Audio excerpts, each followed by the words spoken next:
সমস্ত পত্র পত্রিকায় খবর এসেছে।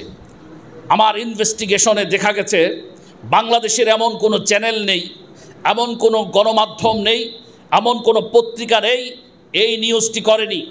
গাজীপুরের শ্রীপুর পৌরসভার 4 নং ওয়ার্ডে একটি মসজিদের সভাপতি কফিল উদ্দিন নামক এক কুলাঙ্গার, তার গরু কেন দেরিতে জবাই করা হলো এই অপরাধে সে মসজিদের ইমাম আবু বকরকে গলা চেপে ধরে যেতে ধরে গলায় চাপ দিয়ে গলায় শ্বাস রুদ্ধ করে মারতে চেয়েছিল।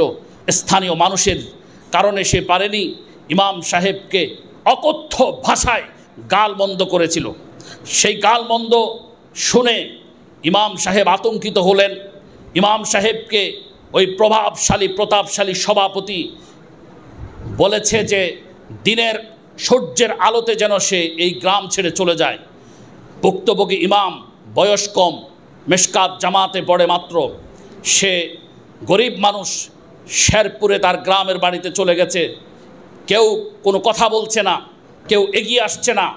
আমার কাছে দেশ বিদেশ থেকে বহু ফোন, বহু মেসেজ, আমরা গণমাধ্যম কর্মীরা আমাদের সাথে যোগাযোগ করছে। আমরা সেখানে প্রতিনিধি দল পাঠিয়েছি। ইমাম সাহেবকে শেরপুর থেকে আমরা এই গাজীপুরে এনেছি, শ্রীপুরে এনেছি। এই কথাগুলো শুনবার পর সেই প্রতাপশালী সভাপতি কফিল উদ্দিন আমাদের সাথে যোগাযোগ শুরু করেছে। তার ছেলে আমাদেরকে ফোন করছে যে হুজুর, আমরা অন্যায় করে ফেলেছি, আমরা ইমাম সাহেবের কাছে মাপ চাইব। কিন্তু আমরা বলে দিয়েছি সব অপরাধের ক্ষমা হয় না, সব অপরাধ সহজে ক্ষমা করা যায় না। তুমি যেই অপরাধ করেছো, ঈদুল আজহার দিনে একজন ইমামকে তুমি গরু জবাই দেরিতে হওয়ায় বেইজ্জতি করেছো, মেরেছো, এটা পত্র পত্রিকায় চলে এসেছে, এটা গোয়েন্দা সংস্থাগুলো কোর্ট করেছে, সরকারের নানা এজেন্সি কোর্ট করেছে। এখন তোমাকে আর সামাজিকভাবে নয় ছয় করে তোমাকে বাঁচিয়ে দেওয়ার কোনো সুযোগ আমাদের হাতে নাই। কিন্তু আমি আশ্চর্য হয়েছি, যেখানে আমরা আইনি পদক্ষেপ নিচ্ছি, আজকে আমরা থানায় যাওয়ার কথা ছিল। আমি আমার গাজীপুরের শ্রীপুর নেতৃবৃন্দকে বলে দিয়েছি, শাহনসাবা খতিব কাউন্সিল বাংলাদেশের দায়িত্বশীলদেরকে আমরা বলেছি যে আপনারা আজকে থানায় যান। আজকে তারা 10টায় থানায় যাওয়ার কথা। ওসি সাহেবকে আমি ফোন করেছি, সেখানে ওসি সাহেবকে আমরা একটা লিখিত অভিযোগ দেওয়ার কথা ছিল। ওসি সাহেব থানায় ওকে ধরে নিয়ে আসবেন, সত্য মিথ্যা প্রমাণ করবেন, করার পর বাংলাদেশের রাষ্ট্রবিধির সংবিধানের আইনে ফৌজদারি অপরাধের যেই শাস্তি রয়েছে সেই শাস্তি তাকে পেতে হতো। কিন্তু আশ্চর্যজনকভাবে, আনফরচুনেটলি, দুঃখজনকভাবে আমি বলছি, আপনাদেরকে জানাচ্ছি দেশবাসী, যে এই ঘটনাটাকে 9-6 করে বানচাল করার পেছনে সেখানকার একদল নামদারি ওলামায়ে কেরাম কাজ করেছেন।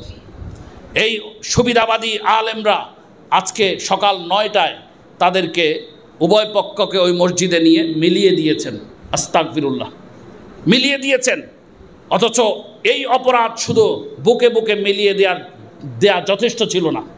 এই অপরাধের জন্য তাকে শাস্তি যদি দেয়া হতো, তাহলে আরও হাজার হাজার মসজিদের সভাপতি সতর্ক হয়ে যেতে বাধ্য হতো। আজকে গাজীপুরের শ্রীপুরের সেই কুখ্যাত সভাপতিকে মাফ করে দেওয়ার কারণে, এত সহজে ছেড়ে দেওয়ার কারণে আরও হাজার হাজার মসজিদে সভাপতিরা এই ইমামদের উপর অত্যাচার করতে, নির্যাতন করতে তারা কিন্তু আরও সাহসী হয়ে উঠবে। সুতরাং আমি বাংলাদেশের স্থানীয় পর্যায়ের আলেমদেরকে বলতে চাই, যে যেখানে আছেন, কোনো আলেম ওলামার উপর আঘাত আসলে তাকে এত সহজে ছেড়ে দিবেন না। বাংলাদেশের আইন রয়েছে, পুলিশ প্রশাসন রয়েছে, গোয়েন্দা সংস্থা রয়েছে, সাংবাদিক বন্ধুগণ রয়েছে, তাদের সহযোগিতা নিয়ে রাষ্ট্রবিধির যেই আইন রয়েছে সেই আইনের আওতায় তাকে নিয়ে আসবেন। আনলে আজকে আমাদের ওলামায়ে কেরামের উপর নির্যাতন বন্ধ হবে। আপনারা দেখেছেন মাদ্রাসাগুলোতে সামান্য নুন থেকে চুন খুঁজলেই কিন্তু মোতামিম সাহেবকে গ্রেপ্তার করা হয়, মাদ্রাসার শিক্ষকদেরকে হয়রানি করা হয়, বিভিন্ন জায়গায় এরকম দেখছি। তাহলে আমাদের উপরে নির্যাতন আসলে কেন আমরা কেন চুপ থাকবো? আমরা কেন এই সামাজিকভাবে বুকে বুকে বুক মিলিয়ে এদেরকে ছেড়ে দেব? আমি খুবই তীব্র নিন্দা জানাচ্ছি, প্রতিবাদ জানাচ্ছি গাজীপুরের এই ঘটনায়। যারা ওই প্রতাপশালী কুখ্যাত সভাপতি কফিল উদ্দিনকে বাঁচিয়ে দিতে যেই সব আলেম সহযোগিতা করেছেন, আমি আপনাদের প্রতি ক্ষোভ জানাচ্ছি, তীব্র নিন্দা জানাচ্ছি। আল্লাহর কাছে আপনাদের হেদায়েত কামনা করছি।